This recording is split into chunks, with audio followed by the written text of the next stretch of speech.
A very good morning, everyone. I am your mentor, Yashi Pandey, and I welcome you to my channel, our channel, English with Yashi Pandey ma'am. हर रोज़ जहाँ पर हम लोग every day editorial के बाद हर Saturday weekly vocabulary revision करते हैं.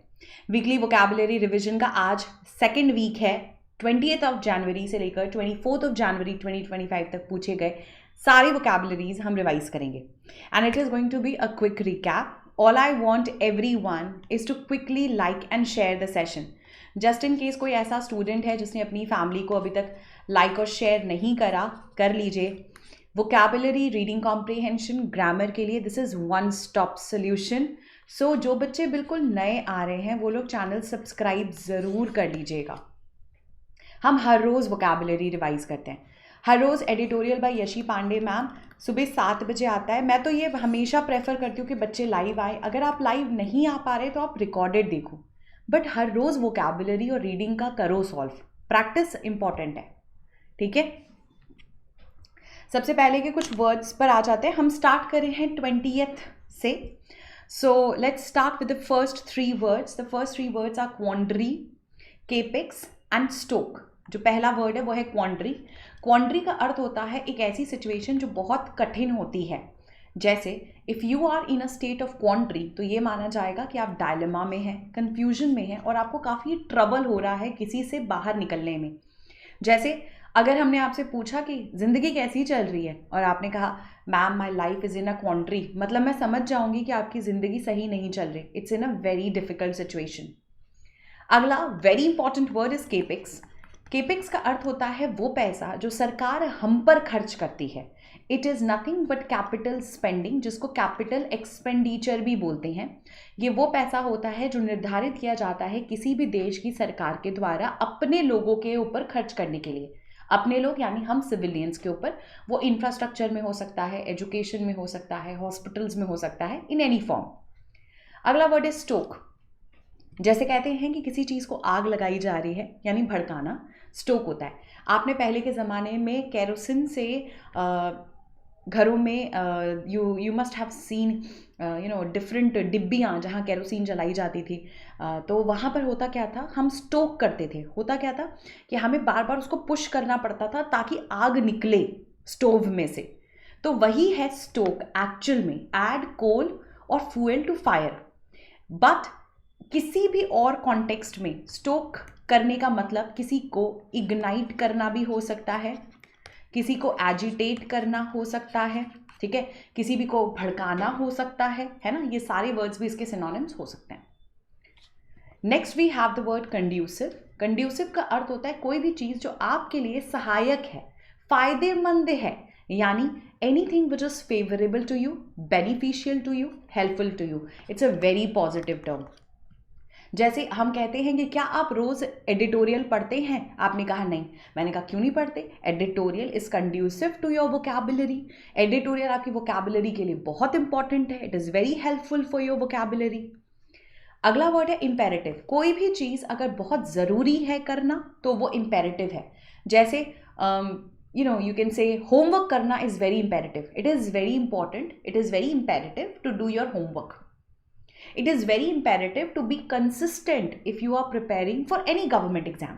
So imperative का अर्थ होता है अति आवश्यक. अति आवश्यक मतलब जिसके बिना काम ही नहीं चलेगा. You cannot do without it. Important, vital, crucial, very important लिख दीजिए, है ना. It is something which has to be done is imperative. अगला वर्ड है डिसिपेट. ये वर्ड की तरह काम करता है और डिसिपेट का मतलब 2 होता है. एक तो कोई भी चीज़ जो फैल रही है, ठीक है, जैसे you dissipate information. Also dissipate means अगर आप किसी चीज़ को खर्च कर रहे हैं, अगर आप बहुत ज़्यादा व्यय करते हैं, व्यय यानी खर्च, तो भी डिसिपेट वर्ड का यूज़ करते हैं. You should not dissipate your resources. मतलब आपको अपने रिसोर्सेज को इस तरह से खर्च नहीं करना चाहिए, उड़ाना नहीं चाहिए. सो इसके मतलब 2 होते हैं. एक डिस्पर्स करना, स्कैटर करना, और एक स्क्वांडर करना. स्क्वांडर का अर्थ होता है if you are being wasteful.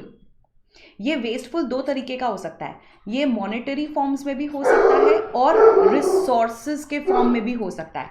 आप दोनों तरीके से स्क्वांडर कर सकते हैं. अगला वर्ड है वेन, रेक्टिट्यूड और एग्जॉटेशंस. वेन का अर्थ क्या होता है? कोई भी चीज़ अगर धीरे धीरे रिड्यूस हो रही है, कम हो रही है, तो वेन कहते हैं। जैसे योर पॉपुलैरिटी इज वेनिंग, तो इसका अर्थ नहीं होगा कि आपका पॉपुलैरिटी घट रहा है। हिंदी में इसको एक और शब्द दिया जा सकता है जिसको हम कहते हैं कम होना। तो अगर कोई चीज़ कम हो रही है तो वो रिड्यूस हो रही है, लेसन हो रही है, डिमिनिश हो रही है। अगर वो एब हो रही है तो उसको हम वेन कहेंगे। अगला वर्ड है रेक्टिट्यूड। ये हर एक व्यक्ति में होना ही चाहिए, जिसको कहते हैं ईमानदारी। He is a person of high rectitude, मतलब वो एक ऐसा व्यक्ति है जो बहुत ईमानदार है, वो ईमानदारी से जीता है, उसकी लाइफ में मोराल्स हैं, एथिक्स हैं, वैल्यूज़ हैं। He has high morality, integrity. He is high virtuous, highly virtuous. अगला वर्ड है एग्जॉर्टेशन। इसका मतलब होता है किसी भी तरीके का उपदेश या जो लोगों को समझाने के लिए दिया जाता है।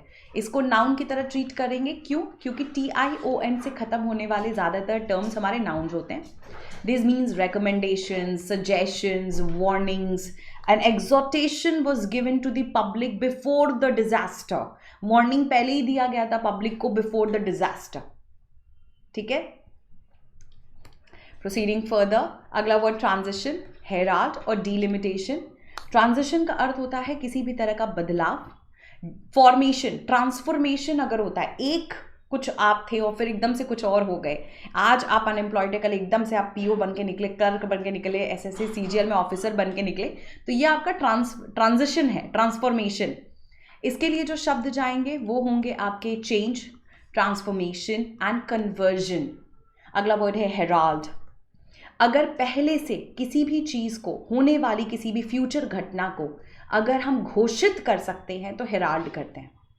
हेराल्ड के कई सारे सिनोनिम्स हैं। इसका मतलब किसी चीज़ को बोर्ड करना होता है।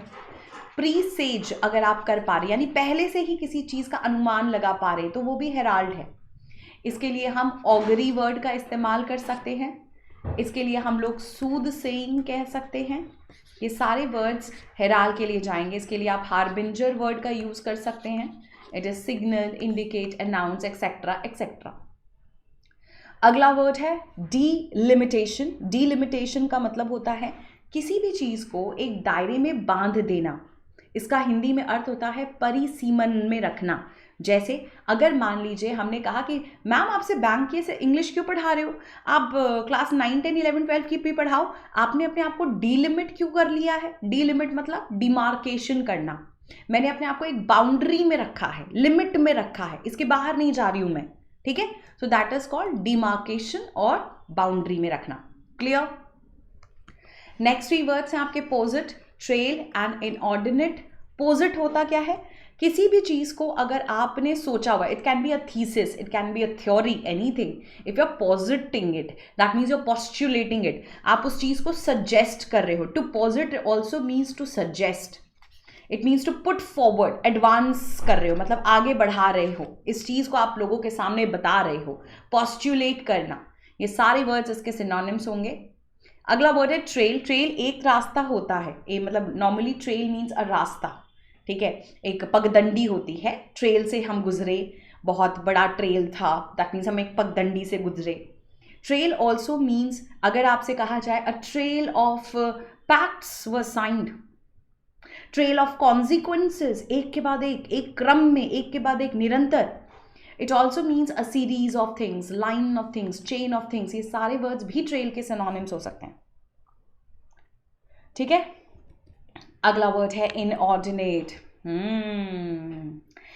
जबरदस्त कोई चीज अगर एक्सेसिव है क्वांटिटी में तो उसको इनऑर्डिनेट कहा जाएगा। Mister Ambani has spend inordinate amount of money on his son's wedding. Mister Ambani ने एकदम excessive, undue, unreasonable amount of पैसा खर्च करा अपने बेटे की शादी में। So inordinate means something which is a lot, undue, excessive, remarkable, unreasonable। ठीक है, अगले 3 वर्ड्स हैं आपके bluster, howitzers and arrogate. Let's come to the first word. The first word is bluster. Bluster होता क्या है? एक तरह से शेकी मारना, ब्रैग करना। अगर आप अपने बारे में ही हर जगह ब्रैग कर रहे हैं। अदरवाइज थंडर, मतलब कहते हैं ना तड़कना, गरजना, वो भी ब्लस्टर होता है। ब्लस्टर ऑल्सो मीन्स रैंटिंग करना, अपने ही बारे में बोले जा रहे हैं बट बढ़ा चढ़ा कर, ब्रैग करके, बोस्ट करके, उसको भी हम आपका ब्लस्टर कहते हैं। हाउइट्जर्स होते क्या है, ये शब्द बहुत नया था और एडिटोरियल वोकैबुलरी में बहुत कम ऐसे वर्ड्स होते हैं जो टेक्निकल होते हैं। This was a very technical term, क्योंकि इसका अर्थ एक तरीके का तोप होता है। जैसे इंग्लिश में हम कहते हैं ना कि भैया ये तोप चलाई है, ये जो तोप होती है ना, it's a kind of a weapon, जिसको हम मोर्टार भी बोलते हैं। सो दीज आर हाउइट्जर्स, बेसिकली जो पहले के ज़माने में तोप वगैरह इस्तेमाल होती थी, those are called हाउइट्जर्स। Arrogate, arrogate करने का अर्थ होता है एक ऐसी रिस्पॉन्सिबिलिटी जो तुम्हें कभी दी नहीं गई, तुमने अपने आप ले ली। अब भाई तुम्हें चौधरी बनने का शौक है तो बनो। सो एरोगेट का मतलब होता है किसी भी चीज़ के अधिकार को अपना लेना जो तुम्हारा था नहीं। भाई तुम प्राइम मिनिस्टर थोड़ी ना हो, तो तुम प्राइम मिनिस्टर की तरह भाषण काहे दे रहे हो? वाई आर यू एरोगेटिंग, है ना। एरोगेंस अलग है, याद रखिएगा। अगर आप एरोगेंट है, ये अलग वर्ड है।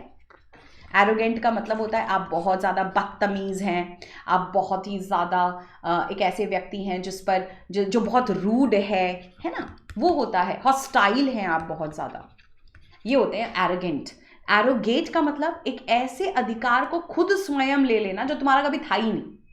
इसका मतलब होता है to seize an authority, to take on the power, है ना, to assume a right, something that you are assuming. So imagine it was not yours but you're pretending it is yours. That is called arrogation. अगला word है mantle, pundits and cascading. First word is mantle. Mantle एक तरीके का चोंगा होता है, जैसे अर्थ एक मैंटल से ढक गया था सरसों की खेती में। सो मैंटल क्या है? एक तरीके की चादर, जिसको कहते हैं चादर से ढक गया। So mantle is nothing but a kind of, अभी मैंटल का सेंस ऐसा भी हो सकता है कि अभी ठंड का समय था तो पूरा का पूरा दिल्ली एक मैंटल में ढका था, फॉग और स्मॉग के। So that is also kind of a clock, shawl, covering. अगर किसी तरीके की एक लेयर से हम किसी चीज़ को कवर कर रहे हैं, किसी भी तरीके का श्राउड अगर वो है, वैसे श्राउड डेड बॉडी को कवर करने वाला कपड़ा होता है, बट नॉर्मली श्राउड का वर्ड हम ऐसे भी यूज़ करते हैं मैंटल के लिए। अगला वर्ड है pundits. Now this is not the pundit that we know जो ट्रेडिशनल प्रैक्टिसेस कराते हैं। ये पंडित्स हम कहते हैं ना, इकोनॉमिक पंडित्स ऐसे ऐसी बातें कर रहे हैं, ये एक्सपर्ट्स होते हैं। Pundits are people who have or who possess great knowledge. These are mentors, these are guru, these are expert in particular subjects. ठीक है, पहले के ज़माने में भी लोग पढ़ने किसके पास जाते थे? पंडित्स। सो द वर्ड आज तक वो इंग्लिश डिक्शनरी में भी चल रहा है। इंग्लिश में भी पंडित का मतलब एक्सपर्ट होता है, जिसको सारे ज्ञान है। अगला वर्ड है कैस्केडिंग। कैस्केडिंग क्या होता है? कैस्केडिंग इफेक्ट एक ऐसा इफेक्ट होता है जो नीचे की तरफ बह रहा है। जैसे यूएस ने विड्रॉ कर लिया है ना WHO से अपना नाम, तो इसके कैस्केडिंग इफेक्ट्स हो सकते हैं। Cascading is something that flows downwards. Anger यानी गुस्सा, it has got cascading effects. इसके इम्पैक्ट भी कैस्केडिंग होते हैं। गुस्सा कभी भी देखिएगा एक लेवल में नहीं बहता। पापा मम्मी की लड़ाई हुई तो मम्मी ने बच्चे को डांटा, बच्चे ने एक सामान फेंका, तोड़ा, ये होता है cascading effect. It flows downwards. Organisation ने, बॉस ने डांटा तो बॉस के सबॉर्डिनेट को बॉस ने डांटा, उसके सबॉर्डिनेट को उसने डांटा, उसके सबॉर्डिनेट को उसने डांटा। ये एक तरीके का झरना होता है जो नीचे की तरफ बहता है।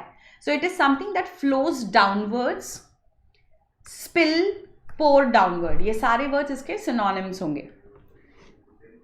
अगला वर्ड है पेट्यूलेंस, कॉफर एंड स्कपर। पेट्यूलेंस कौन होता है? एक ऐसा व्यक्ति जो हमेशा नकचड़ा है, चिड़चिड़ा रहता है। Stop showing petulance to me. हर वक्त जब बात करो ये चिड़चिड़ा मिलेगा। Petulance is a person who is very irritable, जिसमें बहुत अग्रेशन है। एक ऐसा व्यक्ति जो हमेशा एंगर शो करता है, उसको हम पेट्यूलेंस में कहेंगे। इसको हमेशा चिड़चिड़ापन रहता है। His nature is petulance. अगला वर्ड है कॉफर। कॉफर आपके पास की तिजोरी है, खजाना। ये वो जगह है जहाँ पे पैसा, जितनी मटीरियलिस्टिक चीज़ें हैं, सोना चांदी ज्वेलरी आप स्टोर करते हो, वो कॉफर में रखा है। वैसे तो कॉफर कई बार हम इसलिए भी बोलते थे कि पहले के ज़माने में लोग ना खजाना किसको कहते थे? अनाज को। तो ग्रेन वगैरह भी जब स्टोर होती थी ना, वीट या ग्रेन, तो उसको भी कॉफर कहते थे। बट कॉफर एक तरीके का बड़ा सा पिंजरा, खजाने का बॉक्स होता है जिसमें पैसा होता है, फंड होते हैं और रिजर्व्स होते हैं। अगला वर्ड है स्कपर। जानबूझकर किसी काम को होने से अगर आप रोक रहे हैं, if you are trying to prevent something from happening deliberately, intentionally, आप वैसे तो स्कपर वर्ड का अर्थ होता है कि आप नाव जा रही थी, तुम्हारी किसी से दुश्मनी थी, तुमने नाव में गड्ढा कर दिया, पानी भर गया, नाव डूब गया, स्कपर, यू हैव स्कपर्ड द शिप, तुमने शिप डुबोई है जानबूझकर। बट अब हम इसको कॉन्टेक्स्ट वाइज देखें तो स्कपर का मतलब हम ये भी बोल सकते हैं that he has scuppered the plan, इसने प्लान बर्बाद कर दिया, असफल कर दिया, हम अच्छा खासा सोचे थे, कुछ नहीं हो पाया। तो स्कपर का ऑल्सो मतलब होता है किसी भी तरीके का प्रिवेंशन थ्वॉट, अगर आप किसी भी चीज़ को होने से डेलिबरेटली रोक रहे हो तो रोकना is also to scupper. I hope it is clear. These were your entire important vocabularies from the entire week. This was a very quick revision and I hope you guys have enjoyed it. अगर आप सबने आज का session enjoy किया और मेरे साथ साथ पढ़ते वक्त आपने इन सारे वर्ड्स को रिकलेक्ट भी किया तो आप बिल्कुल राइट ट्रैक पे चल रहे हैं। PDF आपको मेरे टेलीग्राम चैनल पर मिलेगी। It is English by Yashi Pandey. Channel group दोनों के साथ जुड़ जाइएगा। सुबह 7 बजे फिर मुलाकात होगी आप लोगों के साथ मंडे। यकीन मानिए टारगेट 3000 का पूरा हो जाना चाहिए आज के दिन, और मैं जब मिलूंगी आप लोगों से तो मैं 3000 पार पे मिलना चाहती हूँ। That's all for today guys. Lots of love, take care of yourself, keep learning, keep smiling and keep revising with Yashi Pandey ma'am. Stay blessed.